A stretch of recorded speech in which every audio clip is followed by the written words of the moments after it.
righty. Okay. Hey, Karen, great to see you from Denton. So fun. Hi, everyone. My name is Chloe Crumley, and I am with Audubon, Texas. I'm our engagement manager. And one of the things that I like to do is put on these bird-friendly webinars a couple times a year, focusing on different topics of conservation and outreach and programming all across the state. This topic is on Audubon on Campus, featuring our University of North Texas Bird Campus Committee. We have 4 wonderful presenters for you today, and they're going to talk to us about the program and then kick off what that program looks like. Today we have with us from the National Audubon, Gustavo Figueroa from Audubon on Campus program. He is a program manager, and the National Audubon will give us a brief overview of what Audubon on Campus looks like. Then after that, we're going to go and talk with our wonderful undergraduates from the University of North Texas, Ashley Gueron, who's the chair of our Bird Campus Committee, and Vice Chair Mac Davis, along with their advisor, Dr. Baxter Sly. She is a clinical assistant professor in ecology education in the Department of Biological Sciences at the University of North Texas. She not only mentors the UNT Bird Campus Committee, but along with that, the UNT Society for Ecological Restoration, UNT Bee Campus, as a tree campus, and so much more. We're so excited to have them here today to really talk about what this program looks like and what does it mean to be kind of a bird-friendly campus by having a Audubon on Campus program. So without further ado, a couple other housekeeping components is that we're going to focus each of our presenters as they are talking. You can change your screen by putting up the 3 dots on the right-hand side of your screen and adjusting. If you have any issues, feel free to put them in the chat and we'll do our best to fix those in real time. There is an option for closed captioning as well. This will be recorded and put on our YouTube channel. You can access it afterwards. And if you have any questions, we'll make sure to get our contact information out to those attending. I think without that, we can go ahead and get started. So I would like to kick it off to our first presenter, Gustavo. Hi, Chloe. Thank you. Hi, everyone in the chat. Next slide, please. Today, I'll just give you a brief overview of what the Audubon on Campus program is. I will also say that this is not your only opportunity to learn about it and engage with me.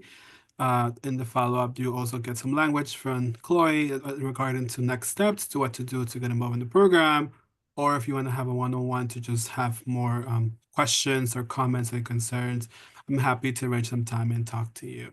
Next slide, please, Chloe.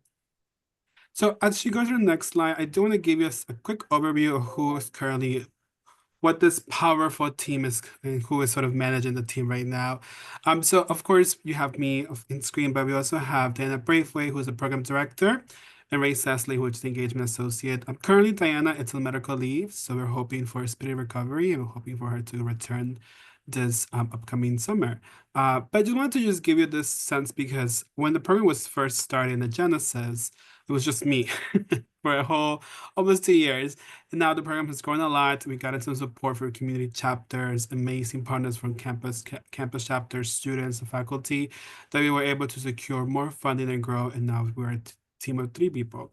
It's still a pretty relatively small team, but I like to say that we're small and mighty. Next slide, please, Chloe. To give you a more sense of what the Audubon on Campus program is about, we are looking to connect with student-run clubs on campuses across the country, from your 4-year typical school to your community school to your private school to whatever it is. And our goal is primarily to give them a productive and welcome experience with Audubon. When I mean Audubon, I mean National Audubon Society, but also our local partners through state offices, centers, community chapters, and any other Audubon entity across the country. We value, our values rely on creativity, our values rely on accountability, but also we believe that students should be given a sense of empowerment. So while we as an organization can instruct you to what bird conservation looks like, and we might have things like our flight plan, which is National Audubon Strategic Plan, we also want to make sure that students feel empowered to take decisions and to address local issues on the campus, right? So this could be something from a window circulation on the campus to get more involved in their community to address something that's affecting birds, for the conservation efforts. So while we are somewhat the experts on bird conservation, not necessarily means that we're governing student empowerment. So that's something that we've been through to our program. And something personal to me is that as students go through this program, through their 4 year of college or their 2 year of college, I want to make sure that they leave feeling satisfied that they've been empowered and welcome. The last thing that a student wants is to just be bombarded by tasks and overwhelming projects when they, already have a complex academic life. Perhaps some of them have multiple jobs, etc. Right? So we want to make sure that this is very productive and meaningful for them. Excuse me. Next slide, please, Chloe. Great. So just a couple of benefits of that you can acquire as you join a part of the program. Of course, you can join the Audubon on Campus program through a campus chapter, which is primarily an affiliation or a student-run club on your campus, or you can join the program as an ambassador. One thing that I will mention is that for you to be a campus chapter program, you do have to go through an application process that is on a rolling basis throughout the year, through the academic year, excuse me. But as you embark on this journey, we do give you a sense of what some of the benefits that you can enjoy. We offer free recruitment kits. These are through t-shirts, stickers, buttons. You are now part of the just vast network of community chapters and campus chapters. And with it comes amazing opportunities like connecting with student leaders, Audubon leaders, but also expanding your network overall. I always like to tell students like your next, your project with community chapter could be a project with your next employer, right? That's really important to note there. Um, as a campus chapter, you have an open invite to attend the Audubon Leadership Conference that happens, bi-yearly, excuse me. We actually have the conference happening this year, July 17th to the 20th in Montreal, Canada. And as a campus chapter, the student members, student officers are welcome to apply to a scholarship that will take care of the travel and the registration cost, excuse me, to attend. Aside from that, you also are eligible to apply for an Audubon in Action grant. And these are grants specifically tailored to incorporate the flight plan milestones and how you can incorporate that into projects in your campus or with partners in your community. And of course, we have webinars, trainings, and you have access to the Audubon DAM or digital asset management. So that's a sort of database where all these beautiful bird pictures you see in the magazines and the websites, you will now have access to that as well. It's a little bit of a snippet as to what are the benefits of joining the program. Next slide, please, Chloe. However, being part of the program also comes with responsibilities, right? And that is something that has been true since the genesis of it. Of course, the pandemic was a big obstacle, primarily for a lot of students, right? So we've been a little bit lax on some of these, but moving forward, we're a little bit more stern to some of these, right? And the main reason is we want to make sure that as the campus program grows and as you start to get more involved in your campus, you're actually getting involved with active student leaders across the country. For example, something that you'll hear from UNT in a couple of minutes, but as we get more campus chapters in Texas, right, it will be great to have a really active network of student leaders that you can connect. You can share stories, you can share best practices, or even just connect through like an academic level, right? But if we're having campus chapters that perhaps are not as active or perhaps are dormant, then we're not really providing you with an active network, right? So in order to ensure that these campus chapters not only maintain their certifications, but are actually active as a campus chapter, we do have some responsibilities for them to do.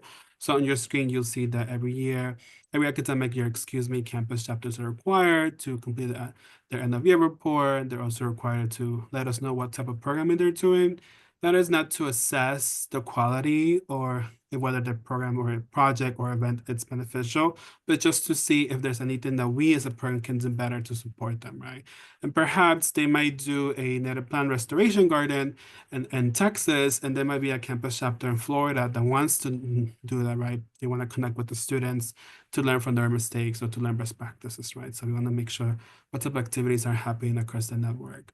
We also have community calls. These are where a lot of campus chapters are required to attend. And it's a dedicated time for all the campus chapters across the country to just log in and Zoom for an hour and just have conversations, right? We have check-ins and very informal for me and the team members to just check in with the students, the campus chapter, to see what we can do better, to see what's going on, and obviously other opportunities like onboarding sessions, as well as getting you started to get these grants and get these baseline payments as well. Um, so yeah, that's the Audubon on Campus program in a nutshell. It's a pretty brief summary, but I'm hoping that what I just said sparks some interest on you, and you're hoping to can reach out to me, and we can definitely have a more in-depth conversation. Aside from just this quick overview, I would say that what we provide support is not just the onboarding process, but also the fact that if, for example, let's say you want to start your own club and your school has multiple clubs or doesn't have an environmental or conservation club, but you don't know where to start, that's the type of the support that we can provide too. We can give you some type of recruitment tips. We can give you, thank you, Claire, for that. We can give you more information about how to engage with faculty advisors. Perhaps your administration has a very rigid system to certify campus clubs, right? And we can support you with that. We can write you like an endorsement letter saying, hey, it's a group of students that are really passionate for the conservation, they're passionate for birds. Please support them, right? Perhaps a faculty advisor that you want to engage has a lot of questions and you're trying to define what the role is in the club, right? That's something that we can provide support as well.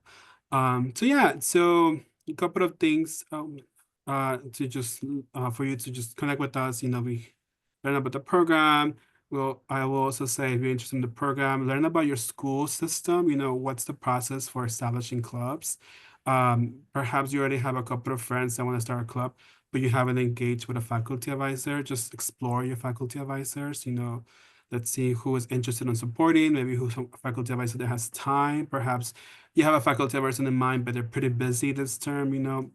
And I will also encourage you to just maintain your activity and your engagement with your community chapters. There's a lot of opportunities that are run by them that can incite you and your peers to just explore Audubon, but also explore bird conservation on a local level. So I would encourage you to keep at it. So yeah, so I said a lot, and it's a lot of information. So I understand that, but please be on the lookout for more language to come from Chloe about what to do next steps and stuff like that. But yeah, if you have any questions, feel free to put them in the chat. Happy to answer them. I think we'll have a Q&A at the end, Chloe, I believe. But if you write them in the chat, I can answer them as the presentation goes. But yeah, that's me, Gustavo Figueroa, and I appreciate the time given to me. Thank you, everyone. No, thank you so much, Gustavo.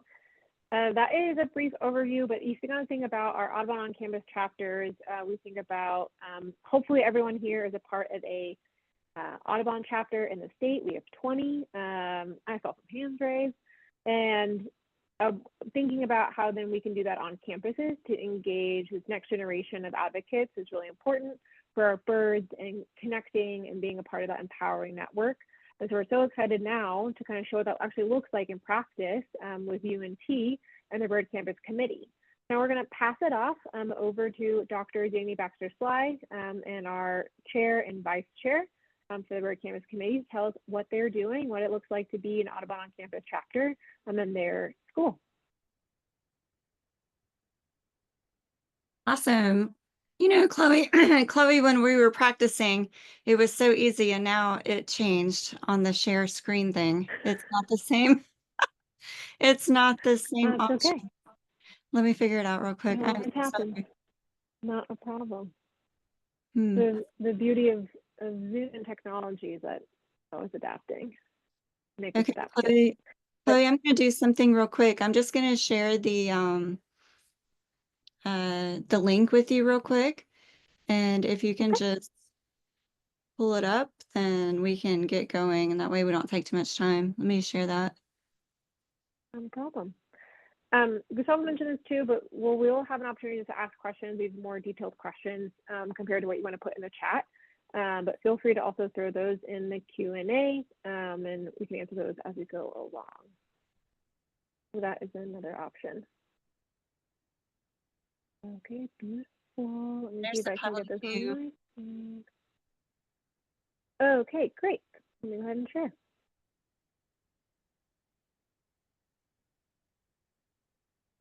beautiful. Hold on, actually. Yeah. Okay. How's that looking? That's great. Okay, wonderful. Alrighty. Well, y'all take the floor. Hello, my name is Ashley, and I'm here with Mac and Dr. Sly for the University of North Texas Bird Campus Committee.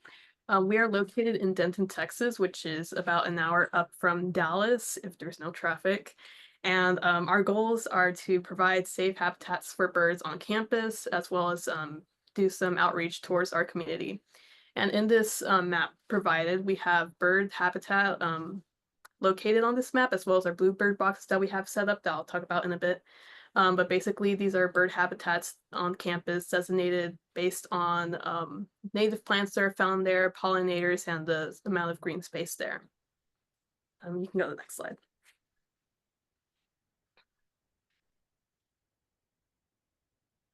So many people are involved within our committee, not just students, but also faculty and staff throughout the various projects that we have. Our projects give our students volunteer opportunities, such as the Bird Strike Project, where we recruit students to do the surveys for our buildings. We're also maintaining our projects like the Pollinator Prairie, where it's I'll go into it later, but and also going out to the not parking lot preserve, the Pollinator Prairie to document birds that we see there, like our Christmas bird count, our mock Christmas bird count. And we are funded by the Weeming Green Fund, which is a green fund here on the UNT campus, and we get a $1,000 yearly budget.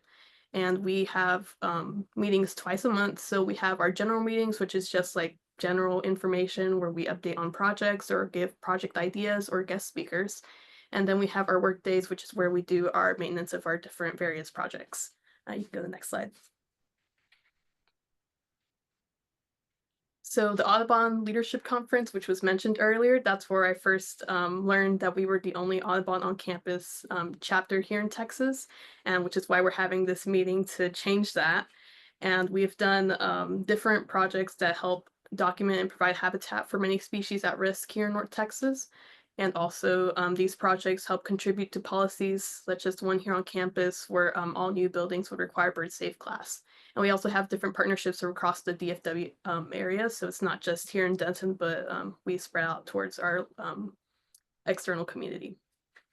Next slide. And then the 2023 Raven Award that was given out at this past leadership conference to Dr. Sly for contributing in the growth and development of students and also the campus chapter. And then I got the Audubon Leadership Conference. So I will go into a little bit more detail with that. So basically, we do have the scholarships for that. So you would have funding for basically the housing, lodging, and travel as well. So that really allowed me to be able to go to this conference anyways. So if you do have a campus chapter, you'll be having this wonderful opportunity to do that. Next slide. And then this is what our media looks like. To the left, that's our Instagram page where we post our weekly meeting updates and also updates on our projects that we have. And we also have a website on the UNT Weeming Green Fund page. We're currently working on updating that, but if you go to it now, it'll be kind of the same information. And yeah. You want to say Discord? Oh, and we also have a Discord. And if you would like to join in and also see live updates on our projects and everything else we're planning, let us know and we can invite you in. You don't have to be a Bird Campus, UNT Bird Campus member to join. Oh, excellent. Sorry. So Bird Campus has a number of ongoing projects, one of our largest being the Pollinative Prairie, which is a joint effort between Bird Campus as well as numerous other ecological focused societies on campus. So what the Pollinative Prairie does is it serves as a place within an urban university campus to provide, to kind of grow native plant life as well as wildlife biodiversity and create volunteer and educational experiences for both UNT students and staff alike. Next slide, please. So just kind of like what it's been over the years. In 2016, we received a grant from UNT's We Mean Green Fund for this project. In 2017, we saw our phase 1, which was just kind of used for planning, researching how we want to do the plots, and then the solarization and seeding of our first acre. Next slide, please. In 2018, we had phase 2, which we saw 3 more acres scalped and seeded, and we actually planted over 8,000 native plants. Next slide, please. As for our 2025 plans, we are hoping to start the construction of a pavilion and walkway at the Pollinative Prairie, which can be used for things like birding, just different community gatherings and whatnot. And then either by this summer or the fall, we are wanting to burn all 20 acres for future seeding and planting at the Pollinative Prairie. And as plants grown and involvement has increased, we have many different types of taxa documented across the years. So this chart doesn't include, the breakdown of the plants, birds, and insects, but cumulatively, that's what it looks like to this day. Well, 2024, but next slide. And this is what the nativity of plant taxa at the Pollinative Prairie looks like. So 80% is native, 20% non-native, and with some invasives, but that tends to what it looks like in the in nature regardless. So this looks pretty good for our Pollinative Prairie. Next slide.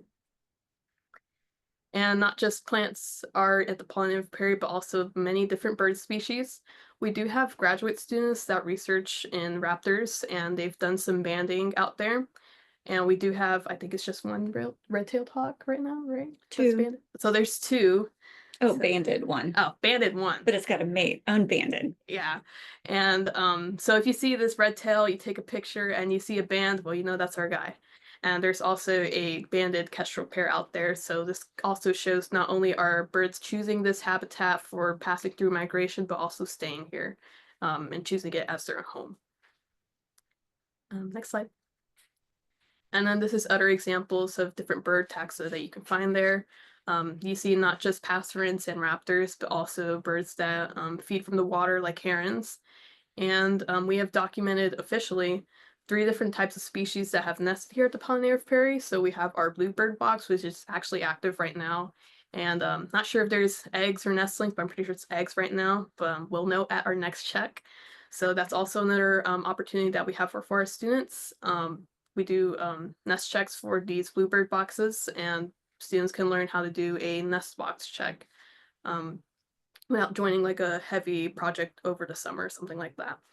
And then we also have our Canada geese that we found sitting on eggs this past season as well, and also our black vultures, which we'll get into right now. Next slide. So our newest project is the UNT Vulture Cam. This is being led by Ashley and I. We are very excited about this project because it is a live cam that we have monitoring a pair of long-term black vultures that have been at Discovery Park, which is our satellite campus. Next slide, please. So this breeding black vulture pairs have been here since at least 2012, and it's gained the interest of both staff and students. And what's cool about black vultures is they will continue to reuse nesting sites if that site has given them successful broods consecutively. So we can use this as kind of an indicator for how the environment surrounding this urban campus is doing. And so this past March, we put in a proposal with the We Mean Green Fund for a live stream camera for the nest as well, including educational signage. So this live stream will be accessible to anyone with an internet connection, and we're hoping that it'll kind of shed black vultures in a different light. I know a lot of people are like, oh, vultures are gross, they eat dead things, and we're wanting to kind of change that negative connotation around them, as well as being able to use that live stream to collect data on the success of the vultures nesting there. And it'll also help increase both UNT's, but especially Discovery Park's publicity. And so this is just some footage from the previous brood that was there. We had 2 chicks that hatched, and then just a picture of the egg. And this was taken a couple months later of what we believe to be the dad on the left with the 2 chicks that had hatched that season. So these are the signs that we just recently put up. We have signs both indoors and outdoors, and they just provide information on the species as well as, a reminder not to disturb them, as well that there is recording in progress. So this is a look at our budget from the grant that we received from the We Mean Green Fund of kind of just what we allocated money to. What's not included in this is the grant that we also received from Audubon in Action through being an Audubon campus partnership. So that second grant actually allowed us to have a second camera that we have installed, which we're very excited about. And this is actually from the newly installed cameras this was about 2 weeks ago of the mom on the nest where she has laid 2 eggs already. So just kind of legacy and impact. We're wanting to use this project to educate any people of any and all backgrounds and kind of, change that narrative surrounding vultures, as well as creating educational experiences and inspiring different projects.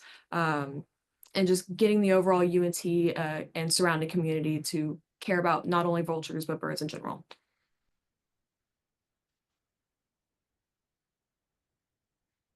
And so yeah, that's our vulture cam. We are hoping to have it up and running here soon. And if you have any questions, just feel free to shoot us an email.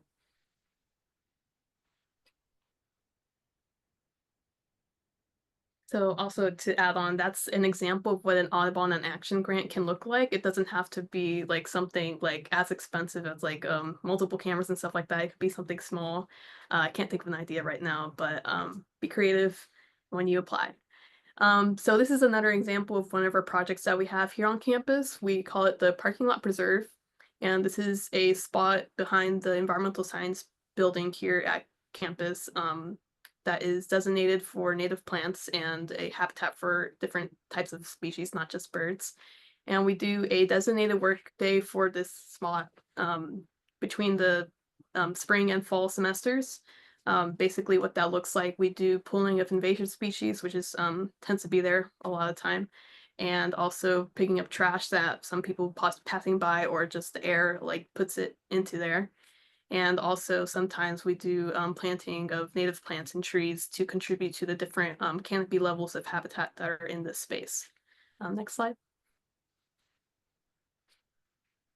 So this is some signage that we're working on for this space that we'll put up there.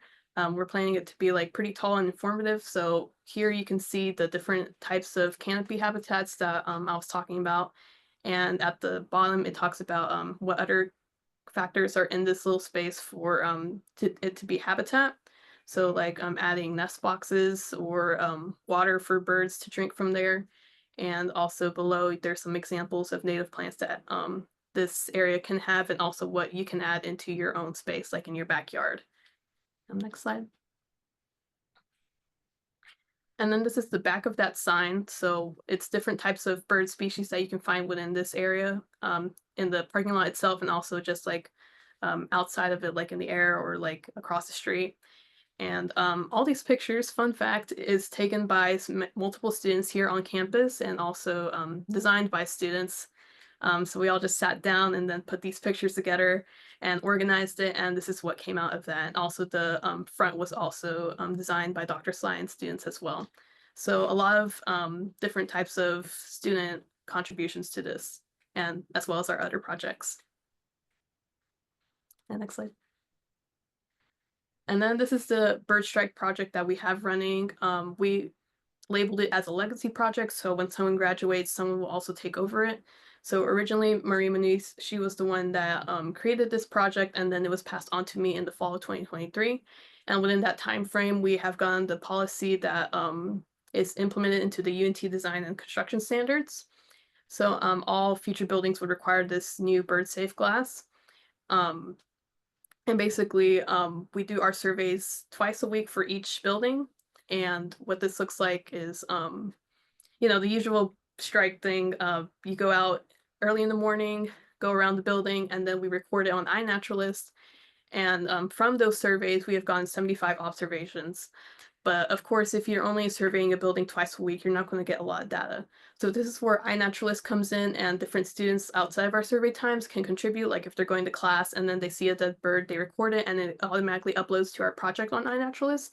So our numbers go from 75 observations within the surveys to over 180 observations total. And what I did with this data recently is I recorded the direction of the building strikes that was occurring, so to be able to identify what windows and buildings were of concern. And what we're trying to do now is finalize a report of this data and also write a letter for it. Next slide. So speaking of the data that I organized, so I found that 48% of the fall mortalities occurred north and then 46 occurred in the south, which was interesting to see given the time of these strikes. And of course, 85.3% were migratory species, which highlights like how much of a issue this can be for birds that are migrating during the spring and fall seasons. And this is a diagram that comes from that poster that I had made. And you can see our biggest contributor to our bird strikes is the Union, the north side.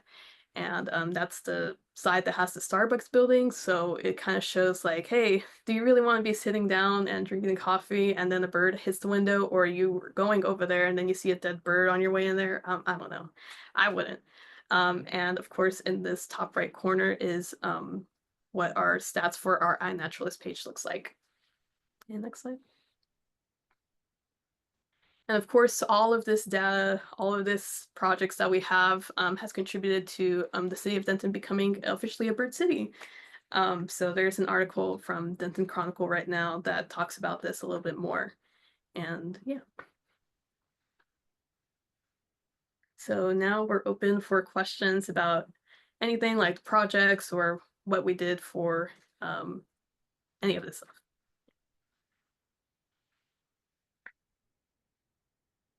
Wonderful. I just want to share a note on the Bird City. Y'all are having a celebration soon, right? Oh yeah, so if you are willing, if you're not in the North Texas area, but if you're willing to do the drive up here to North Texas on April 5th from 4 to 6 p.m. 15, my bad, 15th, we'll be doing a Bird City celebration where we'll be celebrating with some of the contributors to this project and also the community for being a Bird City. Yeah. What should I wear? Oh yeah, we're going to be doing bird costumes, and we'll also have a little station for bird masks. So if you don't have a costume, you can make a mask. And we'll have some activities like bird trivia or Pictionary and stuff like that. So if you're How interested, exciting. What an event. I don't know Yeah. where we can like drop the RSVP link for that. Yeah, we can put it in the chat now, but I'll also share it out to folks Okay. who signed up for this too. Yep. Yeah. We do have a couple of questions. And again, if you have questions either about what does it mean to create an Audubon on campus chapter, or if you have questions about any of the programming and the work that the Bird Campus Committee does at UNT, we'd love to hear it. I'll go ahead and start with this question. Your work is obviously really amazing. We're really impressed by the Bird Campus happening at UNT. If someone wanted to support one of your projects, what is the best way for them to do that? If they wanted to, financially support a project on your campus, how can they do that? What is the best way to go about it? Are you talking money or like volunteer hours? Let's say money. Let's do donation. Financial commitment to.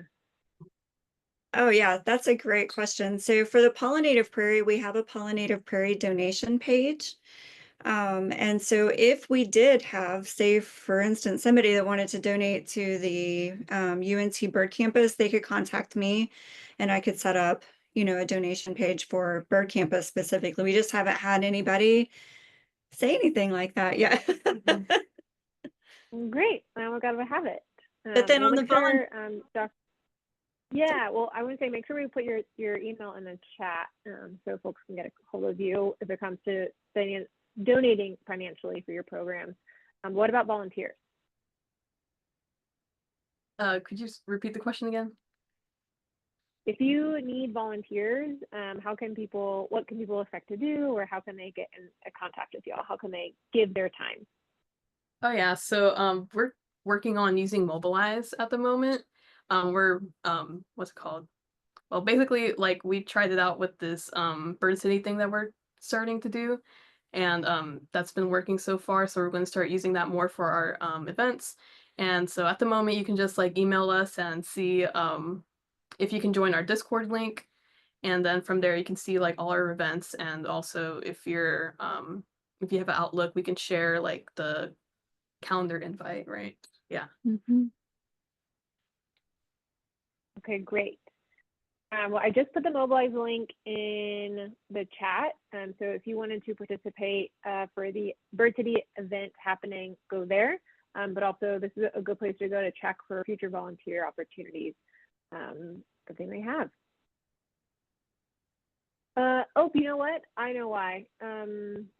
Folks are not seeing it in the chat, and it's because I was sending it just to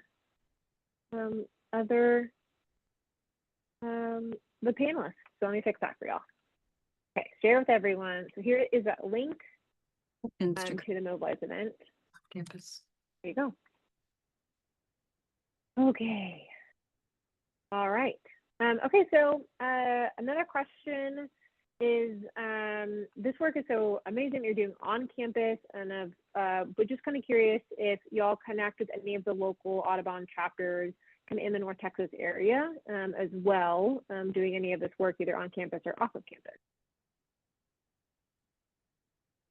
I mean, we are connected with the Trinity River Audubon Center, and so we kind of do things jointly sometimes. We have events out there like once a semester, but we are always hoping to have more engagement with our local Audubon centers. Absolutely. We had our contact with the Trinity River Audubon is Jake Poinsett, and he's been amazing.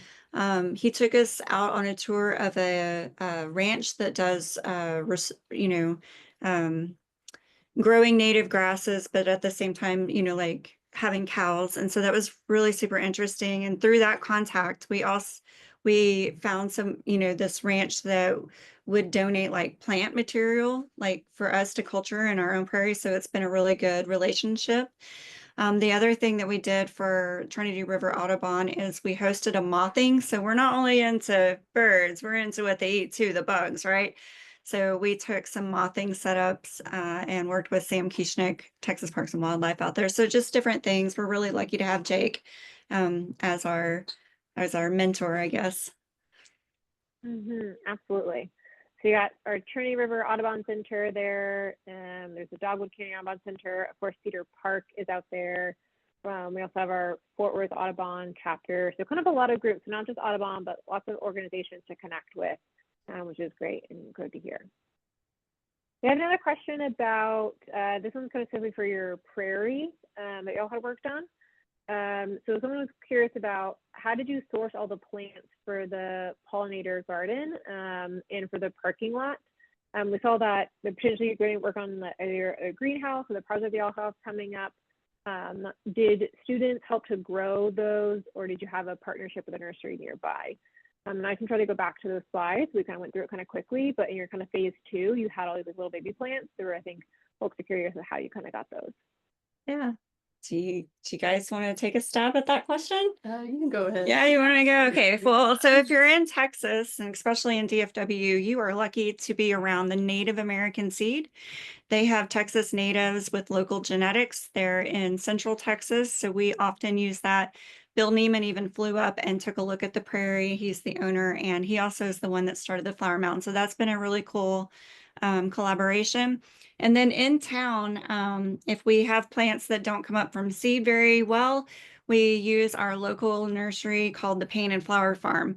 If you go to the Native Plant Society of Texas website, they have a list of what they call nice nurseries, and nice nurseries is where you can find Texas native grown plants. So part of our money, we spent $25,000 on those 8,333 plants, and those were plants that you can't typically get to grow from seed very well. Then we had very ambitious students who wanted to grow plants in our environmental science greenhouse. And luckily there was no one in there at the time. And so we started that greenhouse crew, the primary producers for the pollinative prairie. And they grew, I can't even remember, like 1,000 milkweed.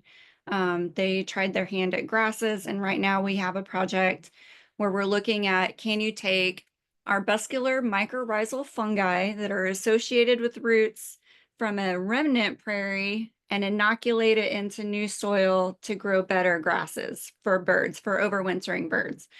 So that project's going. So yeah, long story short, we either purchase seed from local suppliers or plants from local producers, or we're getting better and better at growing mass amounts of our own plants using our greenhouse with our students.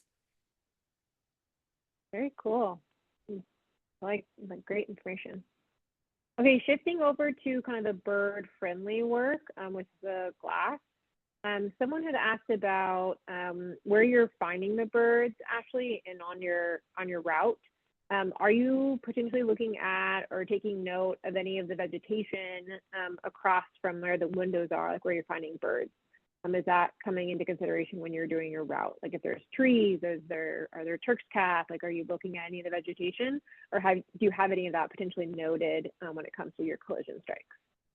So we haven't done any analysis on like the vegetation nearby, but it kind of tends to be the same across the different study buildings that we have.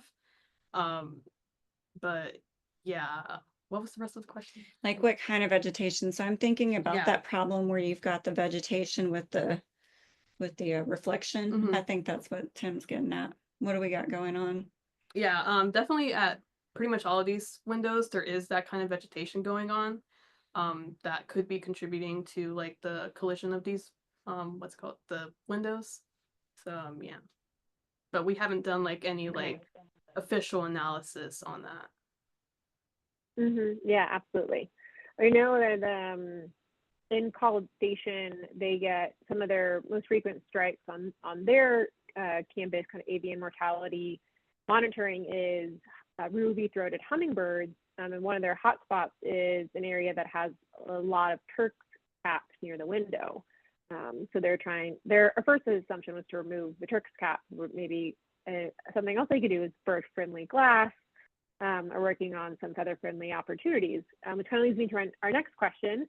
And someone was curious was kind of as you were working with the administration on getting that bird-friendly glass kind of policy into it, was it difficult to convince university administration to do that?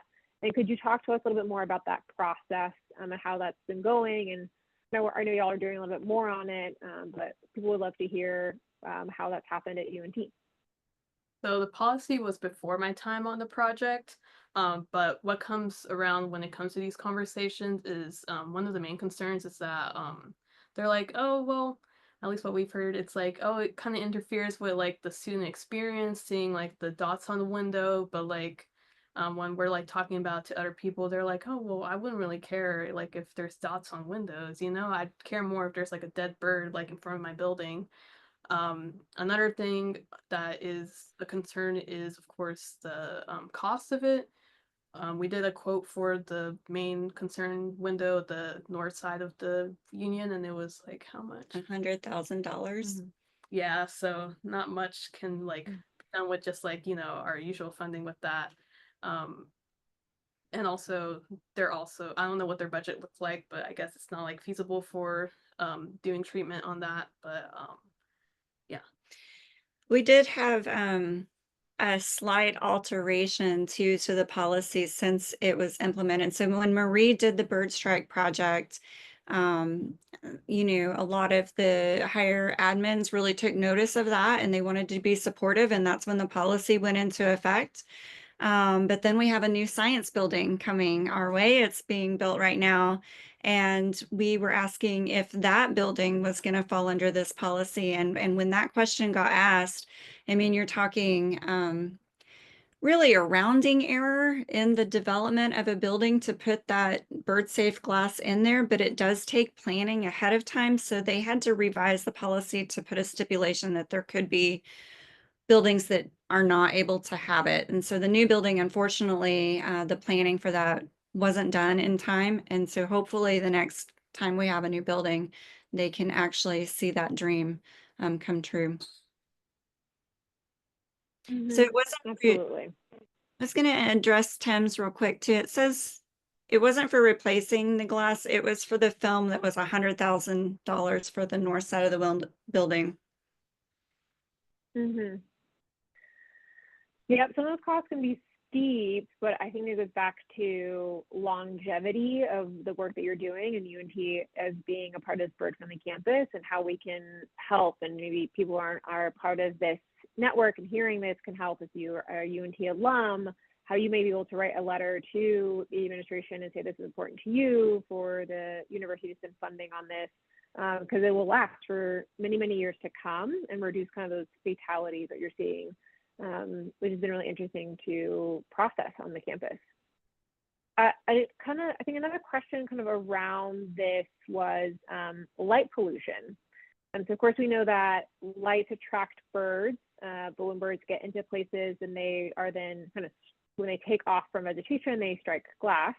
But has there been maybe any work, or do you think that some of the collisions that are happening on campus are a result of light pollution or light off of those buildings or on campus that might be attracting them and causing them to collide? So light pollution definitely can be a factor for these collisions, as it creates so birds kind of use the stars to navigate. So when they're trying to use the stars and then they see all these like blinding lights from down below, it can disorientate them, and then they crash into these windows, and then they either die or they get stunned. And basically, hold on, where was I going with this? Oh yeah, so lighting definitely can be a factor, especially on campus. There's definitely lots of street poles everywhere across the buildings, and of course we can't really do much in terms of that because it can be a safety issue for the campus. Some people live on campus, or some people are up early before the sun comes up, and if we turn these lights off, it can create concerns for safety. So that's why we haven't really taken that approach, and I'm trying to go for the window approach for these collisions. Mm-hmm. Yeah, absolutely. And I wonder if also it makes sense on the campus over time, I think similar to this new science building that will be built, if there's an opportunity, if the campus is ever, redoing any of their lights, looking at doing kind of dark sky friendly lighting so that light points down and is still available for student safety, but maybe not the same kind of lighting that can go off into our space and above lighting, which can harm birds and other moths, other pollinators as they get attracted to those lights. So maybe I think continuing these conversations, it sounds like UNT is really on the right path, but I think focusing on glass is a great one to do. Another kind of fun question, moving away from the collisions, just kind of about campus. And some folks are asking if there are kind of any particular birds of interest or concern that you might be trying to provide habitat for. You have all those beautiful lists, you're showing folks with what you can see on campus, but do you want to either remind us or uplift if there's any birds that you are looking to either attract or build habitat for on your campus? Well, I know with the pollinative prairie, we want to provide more habitat for a lot of overwintering grassland birds. There have been, such a decline in grassland bird species over the past couple of years. So especially with it being a prairie, we're providing those grassland habitats for not only birds native to our area, but birds that are migrating through. Yeah. Kestrels, hawks, our red-tailed hawks and red-shouldered hawks and Mississippi kites on campus really draw a crowd and a lot of discussion. What else? Okay. Bluebird boxes on campus. Yeah, they're cavity nesters, so if they see a opportunity to nest in a cavity that's man-made, they'll take it, And but yeah, like I said, that bluebird pair out there has been going well for the past, I don't know how many breeding seasons now, but they've had many different broods, and we also band them as well, and we've seen some banded chicks at the Discovery Park campus as well. Okay. Wonderful. that's exciting, and I think a really good point to talk about the overwintering birds. We often talk about migrating birds, right? All of the collisions are happening with migrating birds that we think about are coming through our state, but oftentimes any of us can do this, is helping to look at how we can help with overwintering birds, whether they're going to be waterfowl or kind of our pasturing birds that are going to be here. Thinking about those who are staying, we want to make sure that our habitat is beneficial to them also. So it's really cool to think about on the prairie. And bluebird boxes, I earlier said it was the bird for my spring this year was a bluebird. It was my first one. So I saw it in North Texas. So y'all are doing good work. Yay. Well, Chloe, there is such a, yes.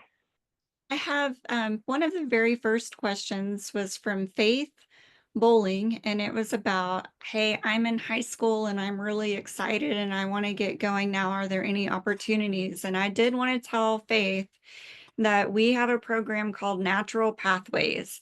And the Natural Pathways, it's primarily Louisville High School students, but I can certainly get you information for it. They meet out at the Louisville Lake Environmental Learning Area, LELA, and they do this on Saturdays, and they partner with UNT students to do some prairie restoration. And so if you're interested in that, I think my email is already in the chat, but it's just slye@unt.edu. And I saw you had tons of other questions in there too. And so you can always email me, and I hope to maybe even see you here at UNT one day.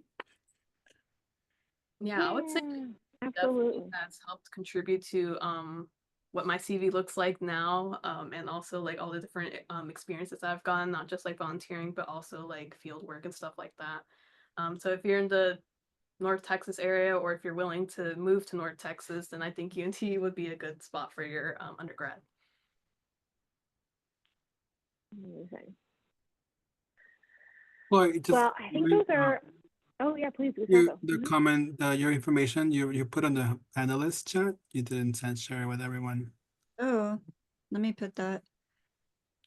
I sent okay, we'll make sure it all gets to everybody. I know they wanted to, we'll make sure to share that out.